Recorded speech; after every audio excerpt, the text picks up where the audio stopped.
am I? You sure you want to know?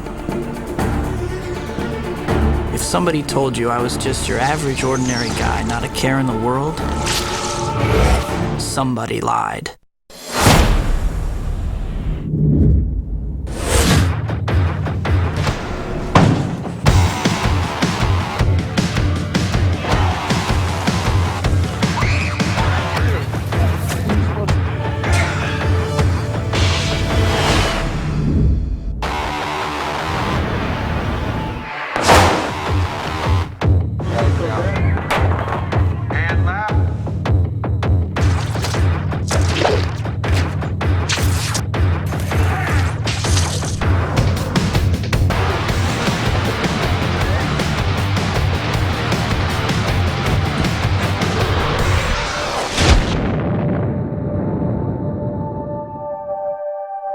First I heard about Spider-Man. It sounded interesting to me, but only if it was done the right way, like done in a way that would excite me, you know, in a classy way with a good filmmaker and a good story and a good cast. When I first heard about Spider-Man, I was like, oh my god, like what a cool character to do, because Spider-Man's, you know, a more humanistic superhero, so I feel like a lot of people can identify with him, and it's a good story as well as all the action. What happens to the people in the story is quite involving. Spider-Man is about extraordinary things happening to regular people. The strength of Spider-Man, for me, has always been the fact that he's a real person. He's one of us who's gone through elementary school, junior high school, and now high school. So he has absolutely our frame of reference on things. He can't get the girl, he's broke, and suddenly he's this superhero.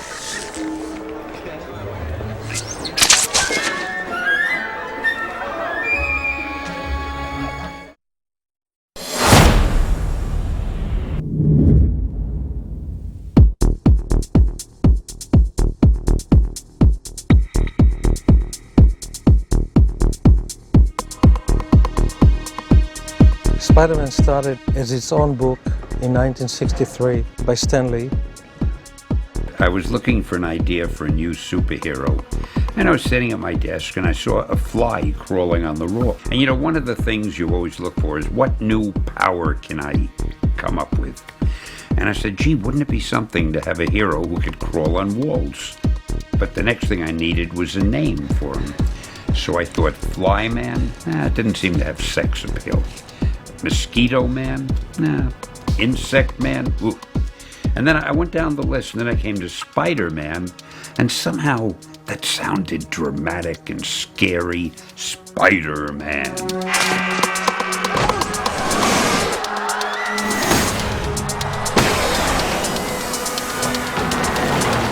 Come on, move, kid!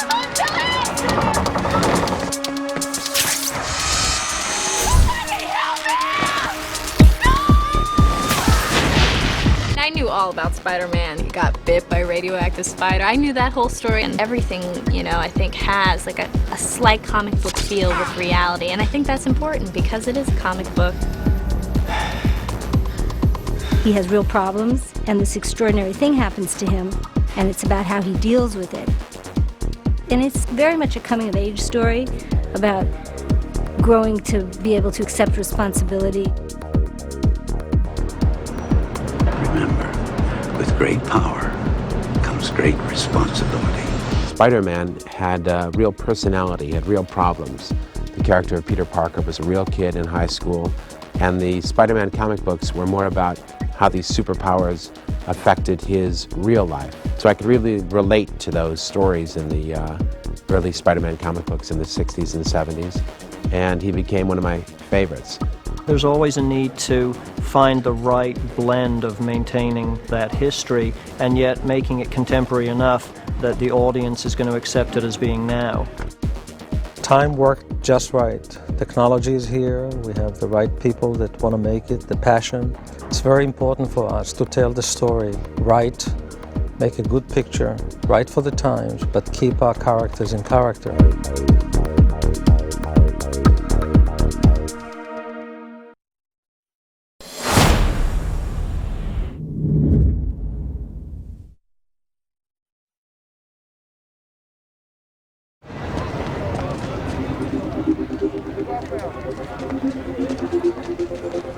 Peter's, he's insecure, he's uncomfortable, he's not like the charismatic, charming guy with girls. He gets bit by the spider, and at first he's feeling ill. He wakes up in the morning and he feels, invigorated, and he doesn't need his glasses anymore. His eyesight is, perfect. Weird. He feels totally different, and I think, part of it confuses him, and he's scared, but also excited. Goodness me! I thought you were sick. I got better. And there's that transition for him to, get used to his transformation, and then he embraces it, and he starts climbing up the wall and running and jumping from rooftop to rooftop. Spider-Man moves, and he does a dance. I know Sam likes to talk about his sort of choreography in the air as like a really graceful dance. It's the place where once Peter gets comfortable with it and he really embraces it and learns how to, swing well, it becomes a place where he's in total freedom. I think there was a consensus that Tobey could play the Peter Parker side of the movie, and some question, quite honestly, about could he be Spider-Man. So he came in and to his credit, did a test and blew everybody away. Boy, right there! I gotta bring you in. Oh my God, there's still somebody up there! I'm going. I'll be here when you get back. Not coming back, Chief. Go! Go! Tobey Maguire was so powerful in his performance as Peter Parker. He was very real, and you could see that he was a sensitive individual, and he just was very potent in his stillness. And I knew that there was a lot there that we needed for this particular character of Spider-Man. Tobey's great. It's perfect. I mean, when I see him in those glasses and I see him walking around, it looks like it's Peter Parker. I don't know, there's something that is incredibly fitting. Peter Parker has such a unique character that I felt that the thing that I should do with this picture was focus inward and really tell a smaller story about Peter, his interaction with the woman that he loves, and his growth toward being a responsible young man. Why so interested? I'm not. You're not? Well, why would I be? I don't know. Why would you be? Tobey was really good at something that sometimes I don't think I'm very good at, and that is he really is good at sort of a character analysis. I kind of look at something and I just say, okay, well, that's the way it is, and then I deal with it. But he tends to question the actions much more. Peter, may I introduce my father, Norman Osborn? Heard so much about you. Great honor to meet you, sir. Harry tells me you're quite the science whiz. I'm something of a scientist myself. Basically, I play a double role. I play the Green Goblin, and then I play Norman Osborn. I'm right here. And sometimes in the same scene, they play scenes together, which was unusual. And it's only the beginning. Think of what we can do. Willem's a great actor. Obviously, he can pull off both parts. In the movie, there are times where he needs to pull off both parts at the same time, and so that's really the challenge for an actor. Don't get coward. Risks are part of our choices. This guy is a very driven, gifted scientist, and he addresses the question of how do these super people, what's their relationship to regular people? This super intelligent, super powerful guy recognizes, good qualities of Peter, which makes him feel great. It's like somebody notices me and recognizes me that I respect. No, I appreciate it, but I'll be fine. No problem. I'll make a few calls. No, I couldn't accept it, sir. I like to earn what I get. I can find my own work. I respect that. You want to make it on your own steam.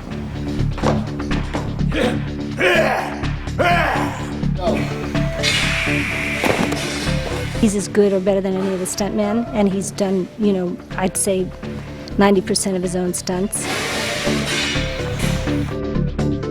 And really kind of brought this physicality to the Goblin, to the portrayal was also, this When he's Norman, he's one way physically, and when he's the Goblin, he's completely transformed. No one says no to me!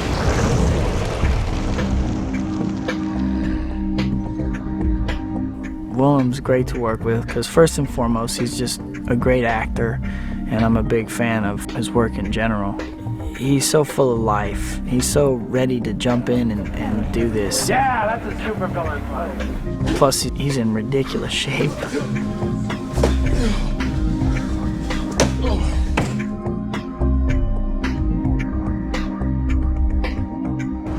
I like the character of MJ just because it gives me a chance to make a hero for the young girls who watch the film. She has a bad childhood, bad past, and abusive parents, and in the beginning of the film, she always tries to stay the football player, or be popular, or just cover up her home life and try to be somebody who she's not. She catches little glimpses of Peter Parker's love for her, but it doesn't really register in the beginning. It's kind of just lingering, I think, in the back of her mind. And he's always endearing to her and always makes her smile and makes her feel good about herself. You're awesome in all the school plays. Really? Yeah. I cried like a baby when you played Cinderella. Peter, that was first grade. Living in New York, I think she grows up and she realizes who she really cares about in her life, and the one man who ever loved her for who she is, and it didn't matter, you know. He really liked her for the Mary Jane inside of her. What we were really looking for was someone who had a chemistry with Tobey Maguire. We wanted the audience to recognize that these two people had a connection, and we wanted the audience to need them to be together. And when I saw Kirsten and Tobey perform the scene together, we felt that they made that connection. She really is a very hardworking young actress. I think Kirsten's great because, first of all, she's a really great, soulful actress who knows how to have a lot of fun. And it's great to work with that kind of energy. When you have the Mary Jane of the comic book, so you're always trying, just like with Peter Parker, you're trying to live up to what's that expectation, so you're kind of waiting for someone to walk in the room where you go, oh, that's Mary Jane, that's MJ. You know, the group behind them. I guess he's sort of a nerd, odd duck, the classic son trying to win the affection of the father, and maybe at times just rebelling to get attention. James Franco had actually come in for Spider-Man, and we'd just been so taken with him, thought he was remarkable. And there's a real, you'll see in the movie, you really believe he and Willem are father and son. It's quite a complex relationship, done very subtly and I think really well. You have this whole thing so you can meet MJ, and now you have to leave? I gotta go. This girl is important to me. Harry, please. Your mother was beautiful, too. They're all beautiful. Until they're snarling after your trust fund like a pack of ravening wolves. Thanks for sticking up for me, Harry. When I was asked to play Aunt May, I didn't know she was a real person. But since I've talked to friends and they ask me what I'm doing and I say Spider-Man, I get a wonderful reaction. People say, really? Oh, how wonderful. Are you having fun? And I say, yes. And then they say, what are you playing? And I say, I'm playing Aunt May. And they say, well, of course. There we are. Oh, it looks delicious. Norman, will you do the honors?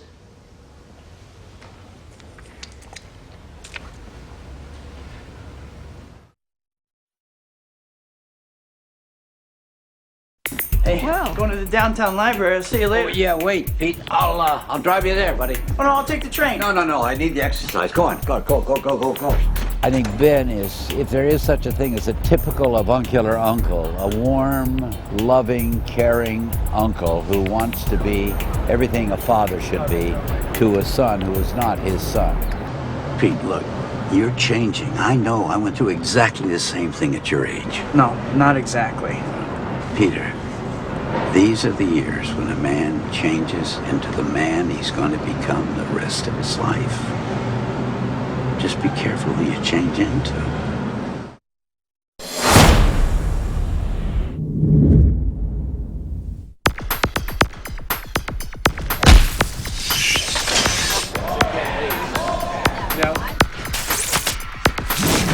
a balcony overlooking Times Square. That's the island.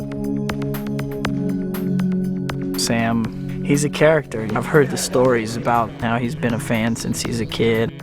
Sam grew up having Spider-Man painted on the wall in his room, which is the best kind of a man to take the helm for a movie like that. Well, I always would admire as a kid how the artists in comic books had to come up with one illustration that told the story. You'd see these very dramatic presentations in the comic books, and they had to depict exactly what was happening in the drama. He has such a great imagination, and I hear him talk about Spider-Man, and his eyes sparkle. So I think that he just, had such a knowledge and such a love for it, and it really comes through. He really went to his own kind of gut about what attracted him as a young man, as a boy, to the Spider-Man story. He's a great collaborator. He really, just in general, made me feel like a part of the team, like I was really contributing a lot to the film. What Sam's good is rooting all the fantastical elements with a reality. Sam is going for a very naturalistic feel to play off the fantastic side of Spider-Man. The first meeting I had with Sam, you could tell that he was very passionate about the character of Spider-Man, and he truly understood what Spider-Man was all about. And it's why I took the job, is that he has that ability to explain to you truly what the film is about, what the character is about, and why it's important to make Spider-Man.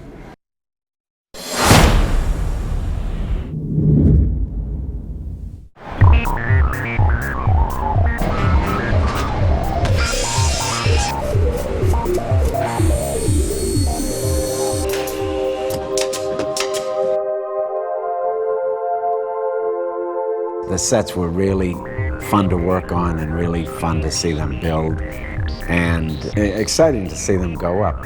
Each set is such a character in this film, and New York is an important part of this movie. It'll have like a romantic feel to it, I think.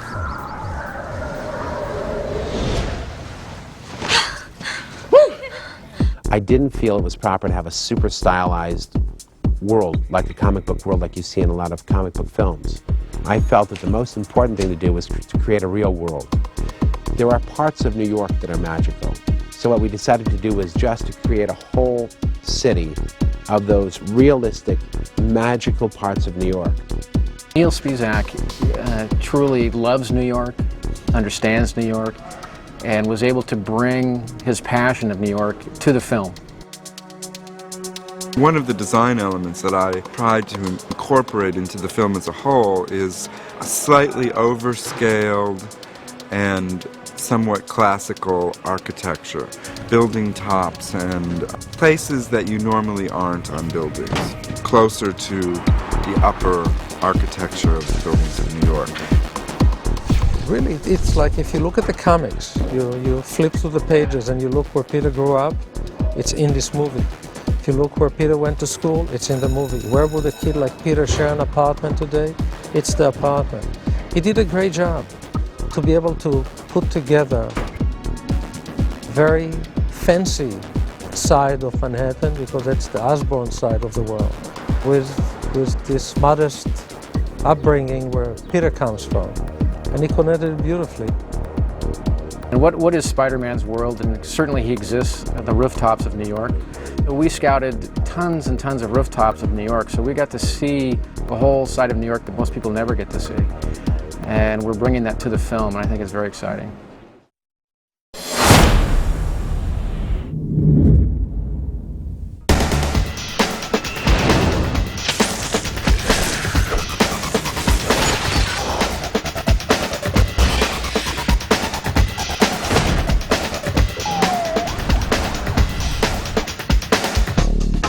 It was so important to me that it looked real. If it looked bogus, it wasn't going to work. Our optical effects supervisor, John Dykstra, convinced me that it would be possible.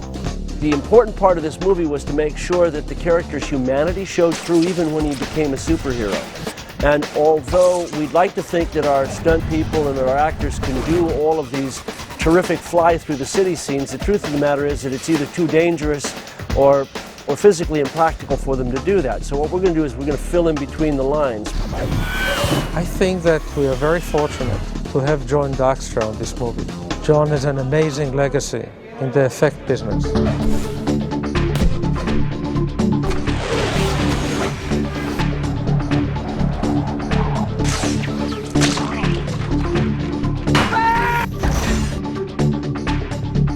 It's pretty amazing to me, you know.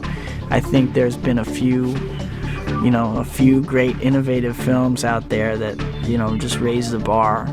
This is a whole different kind of thing, you know, where it's very specific action to Spider-Man. What happens to the people in the story is quite involving.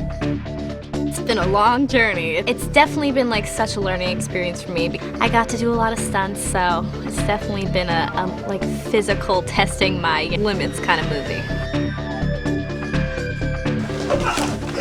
The level of action in Spider-Man is exceptional. There's so many elements that were designed from the ground up to create an action sequence, an aerial dogfight battle over Times Square. You don't see that every day. I've never learned so much making a picture as I made this one. There were so many aspects of filmmaking that I had learned over the last 20 years that I had to draw upon to make this particular picture. You guys, make your way back to the bleachers. I think that the audience will like the fact that the actors and the writers and the whole production team tried to stay true to the spirit of what made Spider-Man the comic book great. I have never really been involved in such a big production that's had so much special effects, the integration of special effects with traditional scenes. You don't usually get such a great collaborative bunch on such a huge film like this, so I feel like there's more heart to this film than it would, you know, one of those kind of special effects films would have. It is so exciting, and you see talented people who put their own take on your characters, and they make them even better than ever. They bring them to life, their flesh and their blood, and they move and they talk, and there's music and sound effects, and it's wonderful. It's incredibly thrilling.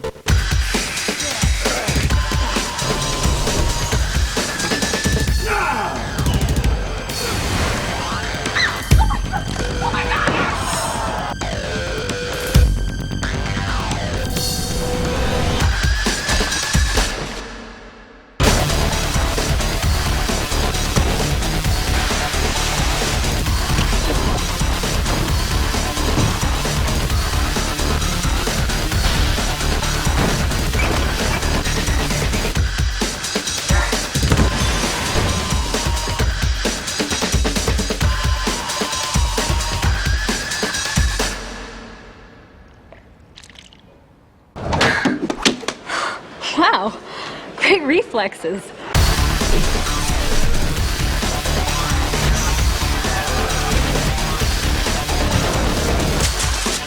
Every couple of months, one of my friends will go, "Dude, you're Spider-Man. You're doing Spider-Man. I can't wait for that movie." You know, and they like get all excited. I'm like, "Yeah, that is cool."